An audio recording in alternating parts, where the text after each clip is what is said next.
spéculation sur les denrées alimentaires et l'initiative de l'UDC pour le renvoi effectif des étrangers criminels. Voici le premier sujet de ce débat, l'initiative de la jeunesse socialiste.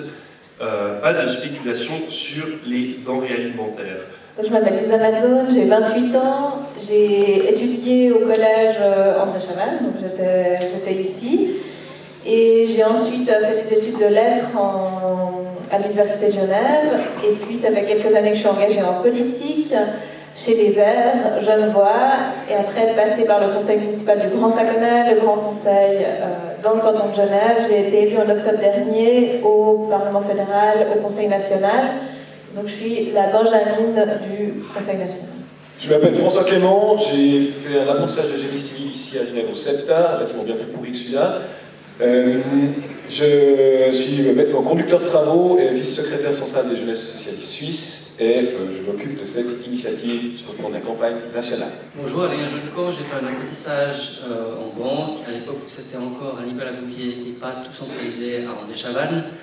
Ça fait maintenant plus de 10 ans que je travaille dans la banque suite à mon apprentissage. Je suis vice-président du parti cantonal libéral radical. J'ai été réélu pour la 3e fois au conseil municipal de la ville de Genève. L'idée de l'initiative, c'est donc d'interdire la spéculation sur les denrées alimentaires. Dans de nombreux pays, les ménages dépensent jusqu'à 80% de leurs revenus juste pour manger. On estimait qu'avant la crise de 2008, il y avait déjà 800 millions de personnes qui souffraient de la faim sur Terre. Avec la crise de 2008, il y a 200 millions de personnes supplémentaires qui ont commencé à souffrir de cette faim et qui, pour beaucoup, sont morts. On produit actuellement sur Terre de quoi nourrir 12 milliards d'êtres humains. Et on n'est pas 12 milliards, hein. On est maximum 8. Donc on a largement de quoi nourrir tout le monde sur Terre. Le problème, c'est l'accès à cette nourriture. Et forcément, quand vous êtes dans un pays où vous n'avez pas beaucoup d'argent, et puis que le prix de la nourriture double en quelques mois, vous ne pouvez plus vous payer un café. Et la spéculation sur les denrées alimentaires est responsable de cette crise. C'est le fait que des gens pariaient en bourse, venaient parasiter le système des contrats à terme pour se faire du pognon vite fait, qui a fait que des gens sont morts de faim. Et pour nous, c'est inadmissible. C'est pas normal que des gens, pour un profit rapide, sans rien produire qui soit nécessaire à la société, parce qu'ils ne produisent pas de nourriture, les mecs qui spéculent, sans produire quelque chose qui soit nécessaire pour la société, on se permet d'affamer des gens à travers le monde pour de l'argent. Le prix des matières premières, il n'est pas haut, il est même au plus bas depuis plusieurs dizaines d'années. Le fait qu'une matière première se vende cher, c'est plutôt bon pour celui qui la vend, et en l'occurrence, par exemple, pour l'agriculteur indien qui vendrait du blé. On peut décider de le stopper au niveau suisse, ça ne changera pas grand-chose, c'est-à-dire que le marché des matières premières, notamment agricoles, il se traite principalement à Chicago, et qu'a priori, la prise de position suisse, si elle se fait, la seule conséquence négative qu'elle aura à Genève particulièrement, c'est qu'on va perdre beaucoup d'emplois, qu'on va perdre beaucoup de substances fiscales en termes d'impôts, que donc on va perdre un pouvoir de redistribution, notamment au niveau social. La spéculation, c'est des paris boursiers, c'est des échanges entre instituts financiers qui, entre le producteur et le consommateur, interviennent. Et donc on a une série d'acteurs qui vont jouer sur la nourriture, qui vont miser sur la nourriture et qui vont justement avoir un impact sur les prix. Et puis ces intermédiaires-là, il faut savoir que tous ces intermédiaires-là, au passage, ils empochent une certaine quantité d'argent. À titre personnel, je peux dire que je soutiens l'initiative. Donc on a refusé, c'est pour des raisons économiques, parce que donc, effectivement, la spéculation donne du travail, donc il suffit de cliquer, ou maintenant c'est des ordinateurs qui le font, hein, qui vous font gagner de l'argent sans que vous bougiez. Et ce sont des intermédiaires, ce ne sont ni les producteurs, ni celui qui achète la marchandise qui gagne de l'argent, mais des intermédiaires qui sont dans des bureaux. Et ça, c'est scandaleux. Il faut acheter local. Si on achète local, si chacun achète local, si les petits producteurs vendent localement, finalement, ça disparaîtra, tout ça disparaîtra. Et ce ne sera plus finalement un problème. La spéculation est un scandale, mais il faut aller doucement, parce que si effectivement on empêche pour l'instant, on interdit la spéculation, on va perdre beaucoup de places de travail. On peut discuter là-dessus, mais c'est aussi une réalité. Il ne faut quand même pas tout révolutionner du jour au lendemain. J'ai l'impression que les graphiques ils se contredisaient, et puis je ne comprends pas très bien. Celui-là, j'ai compris, je l'ai expliqué, mais l'autre, avec la femme. Celui-là. C'est quoi la différence entre les deux? Voilà. Non, parce que les deux, il y en a un qui monte et l'autre qui descend. Alors, je suis désolé, mais... Il y a une petite courbe aux années 70, puis ensuite il y a des crises en 2008 et 2010. Si c'est ça que vous voulez voir, vous pouvez le voir. Si vous voulez voir ce que c'est l'évolution des prix, ce graphique est complètement faux. Dire que quand vous augmentez que quand les prix augmentent, les petits paysans indiens reçoivent plus d'argent. Je trouve ça pas très logique en termes, sinon on n'aurait pas créé commerce équitable quand même. Parce qu'il y a un sens de pourquoi est-ce qu'on a créé le commerce équitable, c'est justement pour que les paysans soient mieux payés qu'avant. La réalité, c'est que pour l'instant, quand un paysan vend quelque chose, si son prix il est haut, eh ben vous le vendez haut. Vous ne le vendez pas bas. Entre le paysan qui produit sa denrée alimentaire, etc., et puis le consommateur, il y a plein d'intermédiaires. Et puis justement, est-ce que ça va être directement le paysan qui va bénéficier de cette augmentation du prix ou non? Ça, c'est la question qu'il faut se poser. Mais si on enlève la spéculation, ça ne va pas enlever la faim dans le monde non plus. Donc, ce que je veux dire, c'est qu'il faudrait laisser des gens faire du business d'un côté, mais ça ne va pas non plus améliorer les choses de l'autre. C'est pas juste nous qui avons décidé que c'est un problème. La Banque mondiale a décidé que c'est un problème, le FMI a décidé que c'est un problème, la CNUSET a décidé que c'est un problème, la FAO a décidé que c'est un problème. Donc, du coup, les législateurs américains et l'Europe ont décidé que c'était un problème et qu'ils allaient agir dessus. Donc, on n'est pas les seuls. Les variations de prix dans certains pays, elles ont des incidences vraiment majeures sur la vie des gens. Parce que dans certains pays, en l'occurrence les pays du Sud, leur paye, elle passe tous les jours dans leur alimentation. Parce que j'aimerais les deux points de vue en fait. Donc avant, on parle donc de la faim dans le monde. Donc moi j'aimerais savoir en fait au niveau de la Suisse, puisqu'on parle de spéculation, on parle d'économie. Concrètement, ce sera quoi en fait les impacts sur l'économie de la Suisse? C'est quasiment 20% du produit intérieur brut, donc c'est une somme colossale. C'est le secteur qui a quasiment remplacé la banque en termes de contribution à l'impôt. Donc il faut simplement effectivement voir que probablement 1 franc sur 10 ou 1 franc sur 5 de contributions publiques qu'on dépense aujourd'hui en politique, on le fait grâce au négoce des matières premières. Imaginons que c'est voté oui, qu'on arrête les spéculations. C'est qui perdra le plus d'argent tout de suite? C'est des dizaines de milliers d'emplois déjà à Genève, qui sont générateurs de richesse, d'impôts, et qui probablement seront chassés par d'autres capitales, que ce soit Singapour ou les États-Unis. Et donc à nouveau, pour Genève, c'est un enjeu colossal en termes de rentrée fiscale.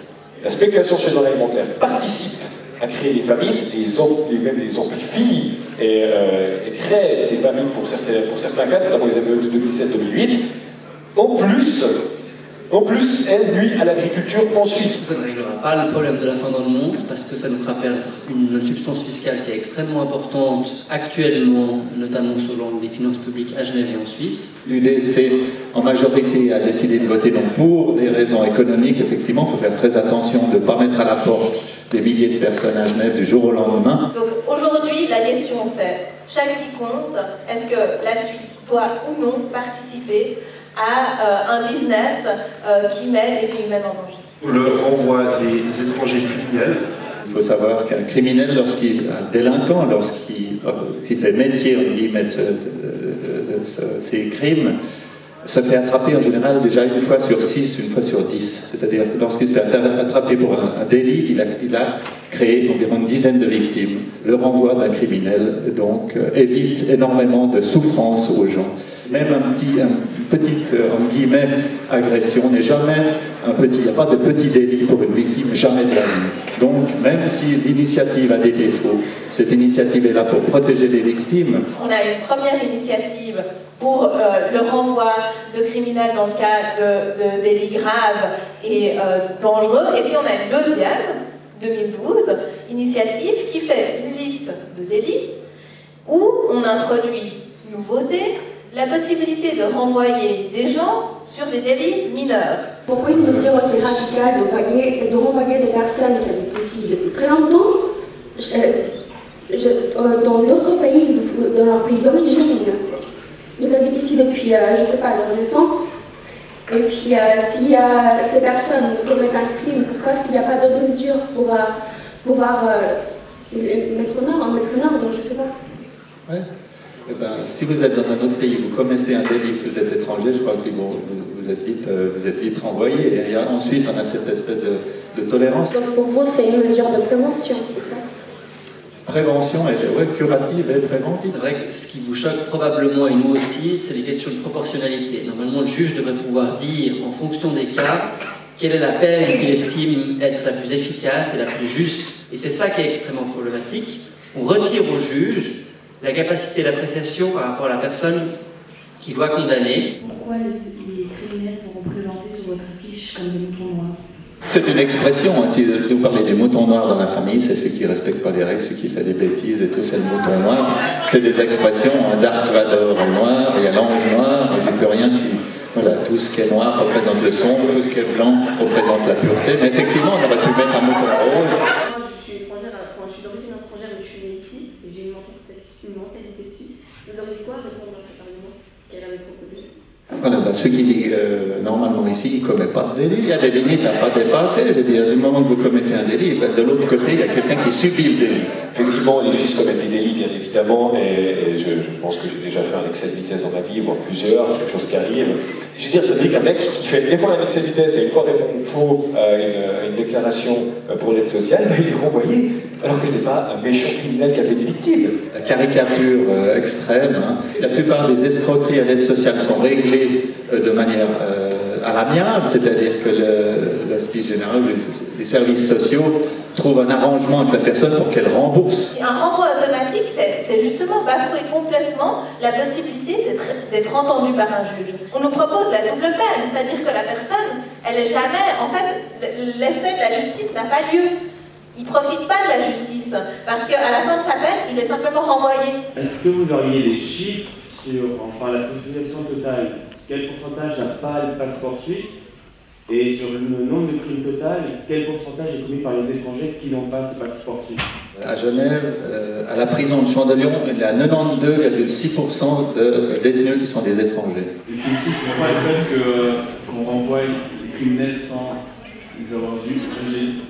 Avant, il y a 30 ans en arrière, lorsqu'un Valaisan commettait un délit à Genève, il était renvoyé en Valais. Donc il y avait des expulsions cantonales. Je ne trouve pas ça normal d'ailleurs, parce que justement, est-ce que vous trouvez ça normal qu'une personne, donc en l'occurrence un criminel, n'ait pas le droit au procès? C'est pas normal.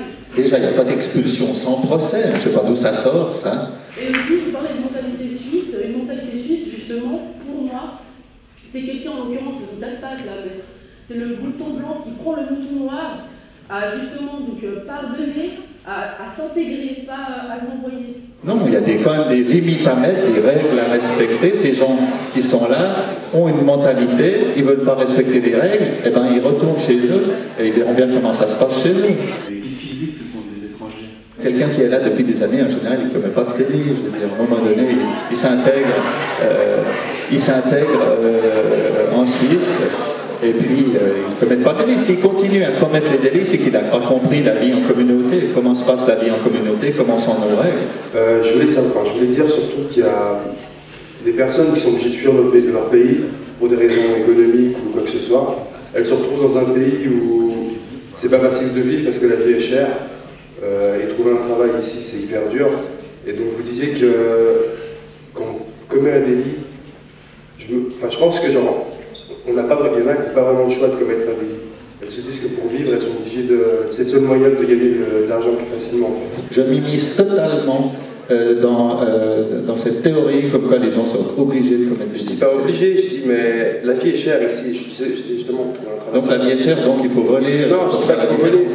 Mais si on ne fait rien, on se retrouve dans la merde et on est dans la rue, et on dort dans la rue quand l'hiver il fait froid. Alors on vient trouver de l'argent, alors je sais que c'est illégal et tout ça, mais... Non. Je veux dire, l'honnêteté est toujours payante. On est bien mieux honnête et pauvre que malhonnête, je suis désolé. Mais si on déplace le criminel, qui est un criminel soi-disant qui peut refaire un délit, qu'est-ce que ça change de le déplacer dans un autre État, dans un autre pays, où il commettra peut-être d'autres crimes, et il y aura aussi plus de victimes, ça change rien de les déplacer. Donc je ne vois pas vraiment la logique globalement. Dans tout le monde, il y aura tout autant de victimes, même si on le déplace. Et peut-être que le système suisse est un peu plus performant d'un point de vue de la justice, justement. Donc, pourquoi le déplacer? Si vous invitez un ami chez vous puis qui vous dérobe quelque chose en partant, déjà, je ne sais pas si vous allez de nouveau le réinviter. Ensuite, on a les moyens pour punir les peines, on les applique aux personnes qui sont d'origine suisse. Vous ne pensez pas qu'il y a une différence entre ceux qui sont d'origine suisse et les étrangers, ceux qui sont nés ici et ceux qui ont fini par la Suisse? Enfin, c'est pas qu'un renvoi est très radical en fait par rapport aux peines que ces personnes ont commises? La Suisse c'est une communauté d'intérêt avec un niveau de conscience. On n'a pas envie que des gens qui n'ont pas le même niveau de conscience, le même respect des règles, voilà, continuent à vivre dans cette communauté. S'ils ne respectent pas les règles, ils vont dans le pays qui correspond à leur mentalité. Quelqu'un qui serait effectivement un secondos, qui a vécu toute sa vie en Suisse, qui est né en Suisse, qui a des parents étrangers, qui a un deuxième passeport, sera concerné par l'initiative.